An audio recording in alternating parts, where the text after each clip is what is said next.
Olá para todos, sou a professora Darilane e hoje vamos estudar História. Vamos dar nossa continuidade sobre o assunto das migrações. Vamos hoje compreender como as migrações foram importantes para o desenvolvimento do Brasil, não só para o Brasil, mas do mundo. Então vamos lá? Os processos migratórios para a formação do Brasil. Nós, a humanidade, eram povos nômades. E isso fez o quê? A gente se deslocava de um local para o outro. Nessa deslocação foi que evoluiu o mundo, não só o Brasil, o mundo. O mundo foi formado a partir de processos migratórios, a partir da necessidade de se deslocar. Então, a gente precisava se deslocar para se alimentar. E a partir que começamos a compreender os processos dos alimentos, o processo da agricultura, a gente começou a se estabelecer nos locais. Isso levou à formação de cidades, municípios, países e assim por diante.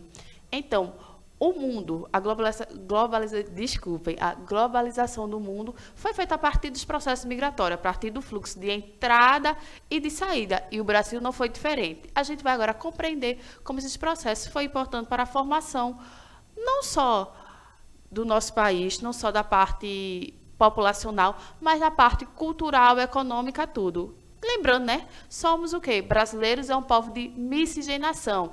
Nós, brasileiros, somos povos o quê? Miscigenados. Nós fomos formados a partir de quê? Dos portugueses, dos índios e dos africanos.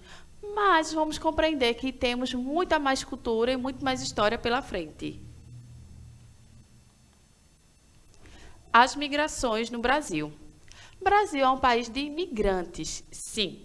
Desde o início da colonização brasileira, o país recebe pessoas de todo o mundo. Durante os primeiros anos da colonização, essa imigração acontecia de forma espontânea. Quando a notícia do descobrimento das Américas se espalhou-se na Europa, muitas pessoas vieram para o Brasil para explorar um novo mundo. Então, o Brasil até então era uma terra desconhecida. Quando os portugueses chegaram no Brasil, descobriu que o Brasil tinha o quê? Muitas possibilidades. A gente tinha o pau-brasil, que era uma árvore que era de extremamente importância para aquela época. A gente tinha ouro, a gente tinha outras riquezas, A gente era muito rico. Então, a gente era um local de novas oportunidades para os europeus. Gente, esse novo mundo pode me proporcionar um crescimento econômico. Então, as pessoas começaram a vir para o Brasil por uma imigração livre, imigração espontânea. Mas, assim, era com o objetivo econômico, com o objetivo de crescimento. A partir do século XVIII, com a ameaça de invasão espanhola, a imigração para o país passou a ser incentivada, inicialmente pela coroa portuguesa e depois da independência pelos governos seguintes. Lembra das aulas passadas que a coroa portuguesa, em 1808, veio para o Brasil e nesse processo de vir, não só veio só a coroa, mas veio toda a parte da realeza, todas as pessoas que faziam parte daquele ciclo social. Estima-se que veio, em média, 10 mil portugueses para o Brasil. Então, o Brasil, naquela época, tinha uma população extremamente pequena. A gente estava começando a caminhar e veio 10 mil portugueses para o Brasil. Veja como o contexto cultural foi modificado, foi acrescentado. Durante o período colonial, a coroa portuguesa incentivava a imigração oferecendo viagem gratuita, gado, cavalo, armas, ferramentas, alimentos e terra para milhares de portugueses. Se formos analisar essas migrações, principalmente a doação de terra, a gente começa a compreender porque os portugueses que vieram naquela época, eles tinham uma propriedade muito grande, eles eram grandes agricultores. Porque as terras eram doadas para eles. E naquele tempo tinha-se a mão de obra gratuita, os escravos. Então, eles saíam de Portugal, estou indo para o Brasil, eu vou ter tantas terras para plantar, para cultivar, e eles tinham a mão de obra gratuita, que era a utilização dos escravos.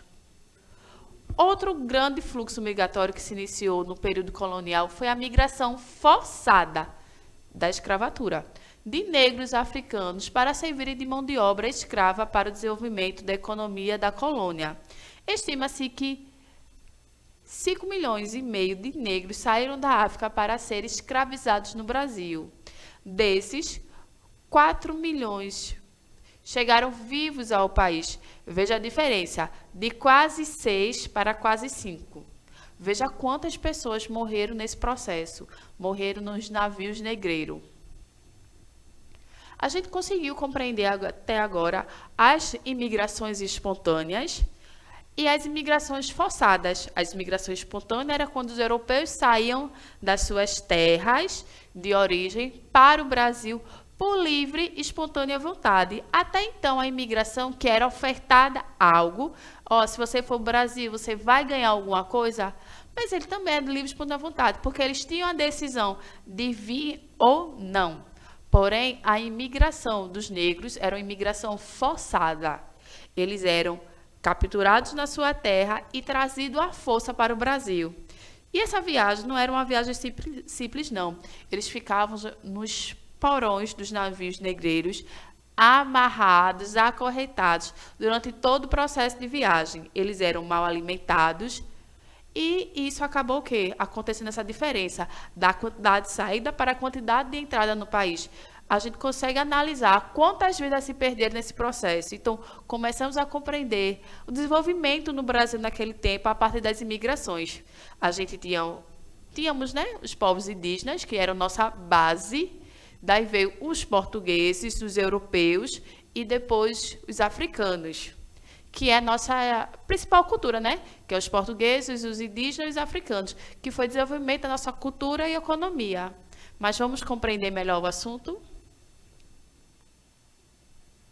Com a pressão inglesa para a libertação dos escravos, que culminou no fim do tráfico negreiro, em 1850 e na abolição da escravatura em 1888, houve uma intensificação na imigração para o Brasil, já que era necessário substituir a mão de obra escrava, por assalariada barata, mas que tivesse domínio das técnicas de produção agrícolas e manufatureiras da Europa. Vejam como as coisas aconteceram. Deram a liberdade aos escravos, porém não quiseram contratar. Foi uma libertação forçada. Eles foram forçados a fazer a liberdade, a fazer a libertação daqueles povos. Porém, eles não fizeram a contratação. Veja a quantidade de pessoas que ficaram naquele tempo sem ter onde morar, sem habitação, sem ter emprego, sem ter nada. Eles já não tinham, né? Porque eram escravos, a gente sabe como era o processo. Mas quando ocorreu a libertação dos escravos, os donos dos engenhos não quiseram fazer a contratação deles, não quiseram pagar salário. Preferiu fazer o quê? Preferiu contratar imigrantes de fora do que dar oportunidade para aquelas pessoas. Desculpem. Assim, grandes levas de imigrantes entraram no Brasil durante 1850 e 1934 e tiveram grande influência no desenvolvimento econômico e social do país. Os principais grupos de imigrantes que vieram para o Brasil nesse período foram: vamos conhecer melhor quais foram as populações que vieram para o Brasil à procura dessa oferta de trabalho e o motivo deles saírem do seu local de origem para o Brasil, né? Eles fizeram o quê? Uma imigração. Eles saíram do seu local de origem, do seu país, e vieram atrás de outras oportunidades. Primeiro foram os portugueses. No final do século XIX, em virtude das difíceis condições econômicas de Portugal, muitos portugueses vieram para o Brasil, espalhando-se por diversas regiões, principalmente Rio de Janeiro e São Paulo. Então, geralmente no Rio de Janeiro e São Paulo, vamos até hoje conseguir encontrar uma maior colônia de portugueses, principalmente nas cidades mais afastadas do centro. Segundo foi os alemães. A imigração alemã no país começou a partir de 1824 e estendeu-se ao longo do século XX. A maioria dos imigrantes alemães fixou-se em Santa Catarina e Rio Grande do Sul, Paraná, São Paulo e Rio de Janeiro. Eles especializaram-se na produção de policulturas alimentares. Até hoje, Santa Catarina tem grandes colônias alemãs. Eles têm realmente uma colônia onde eles conseguem cultivar a cultura local. Sim, eles têm um pedacinho da Alemanha no Brasil, como bem se dizer. Eles fazem os festejos que existem lá, eles fazem cá. Eles ainda utilizam muito sua língua materna. Então, se vocês procurarem, vocês vão ver festas, vão ver o jeito deles se vestirem, o jeito deles falar. Eles gostam muito de cultivar sua cultura. Não foi porque ele saiu da Alemanha que eles vão deixar para trás sua cultura local. Eles trouxeram para o Brasil. Italianos. A imigração de italianos ficou mais consistente a partir de 1870, quando a Itália passava por conflitos internos, e foi bastante importante para o Brasil, já que eles substituíram a mão de obra escrava nas fazendas de café e possuía o conhecimento das técnicas de produção de manufatura fundamentais para a instalação das primeiras indústrias no país. A maior parte dos imigrantes italianos fixou-se em São Paulo, Rio Grande do Sul e Santa Catarina. Conseguimos compreender a importância dessa imigração para a industrialização do país. As técnicas, principalmente, que eram essenciais para o manejo do café. Espanhóis e sírio-libaneses. Bom, vamos lá?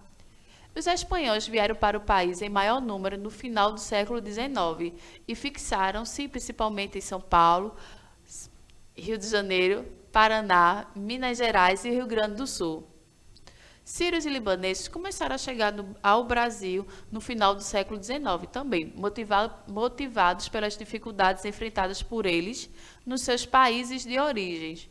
Fixaram em São Paulo, Paraná, Amazonas, Acre e no Ceará e desenvolveram principalmente atividades comerciais. E temos o Japão, que até hoje ele traz uma representatividade muito grande. Os japoneses chegaram em maior número a partir de 1908, quando o Japão sofria com uma série de problemas econômicos e grande parte de sua população passava fome.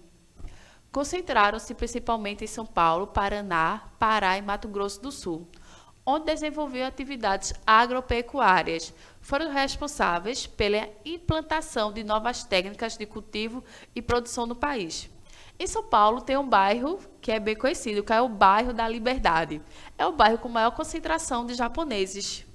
Eles têm um pedacinho do Japão também ali naquele bairro, onde eles fazem seus festejos, e a gente pode conhecer um pouquinho da cultura japonesa ali. Gente, esse bairro é extremamente lindo. Aconselho depois vocês procurarem um pouquinho. Nessa imagem, conseguimos analisar melhor como foi essa distribuição. Os japoneses, alemães, portugueses, espanhóis, italianos, eslavos e sírio-libaneses. Cada um representa uma cor e pelo pontinho do mapa conseguimos ver a maior concentração. Em Pernambuco a gente recebeu mais sírio-libaneses. Mas a gente consegue analisar que Rio de Janeiro, São Paulo, Santa Catarina, Rio Grande do Sul, esses estados receberam a maior concentração diversas de imigrantes. Por quê? Principalmente São Paulo e Rio de Janeiro? Porque eram estados com maiores desenvolvimento, onde eles ofereciam maiores oportunidades de trabalho.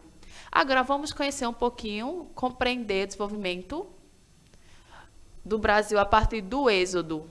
Sim, o êxodo foi um dos maiores fatores responsáveis pelo desenvolvimento das cidades do Brasil. A gente conseguiu agora analisar que as imigrações anteriores favoreceram somente o desenvolvimento agropecuário e industrial, mas o êxodo ele desenvolveu mais as cidades, o maior processo. Vamos compreender melhor. Êxodo rural.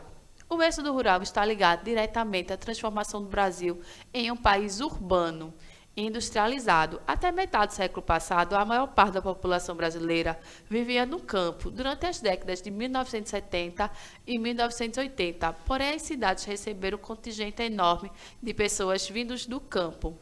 Então, esse êxodo rural ocorria mais para onde?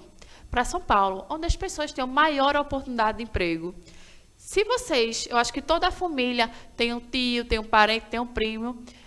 Fulano saiu de Vitória, foi para São Paulo a partir de uma melhor oportunidade de emprego.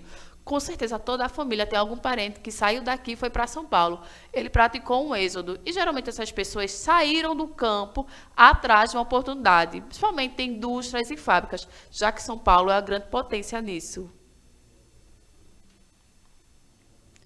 Com a mecanização das atividades agrícolas na década de 1970, a força de trabalho braçal foi substituída em um nível maior de qualificação.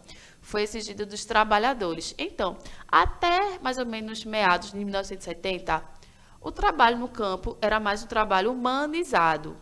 Começou o desenvolvimento das máquinas, desenvolvimento industrial, então começaram o quê? A troca.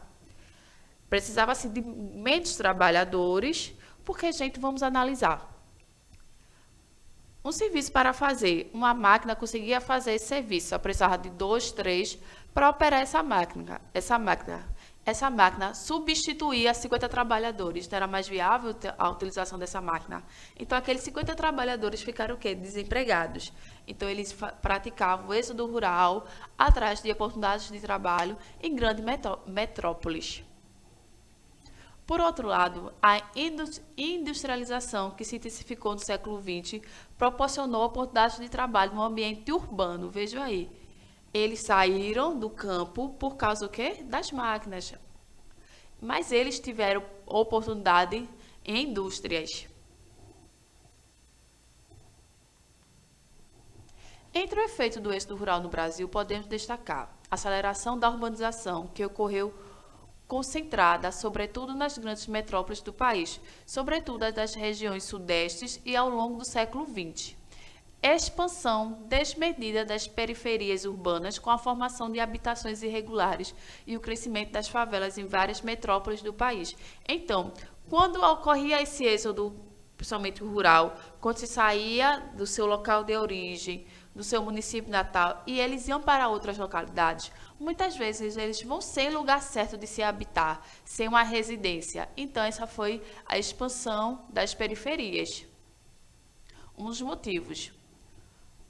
O aumento do desemprego e do emprego informal. O êxodo rural, acompanhado do crescimento das cidades, proporcionou o aumento do setor terciário e também do campo de atuação informal. Como eu já disse, se saía do seu local de origem sem um destino correto, sem um destino certo, eles não sabiam onde iam trabalhar, eles iam atrás da oportunidade. E muitas dessas pessoas conseguiam, sim, empregos em fábricas, porém algumas não. Isso aumentou a quantidade de trabalhadores informal. Então, na aula de hoje conseguimos compreender os fatores do êxito para o desenvolvimento do Brasil. Conseguimos entender melhor que os imigrantes, sim, fortaleceram o nosso país, nos proporcionou conhecimento. E a gente também consegue compreender, né, que nossa cultura foi formada a partir de pequenas culturas, sim. A partir dos portugueses, a partir dos alemães, a partir dos japoneses.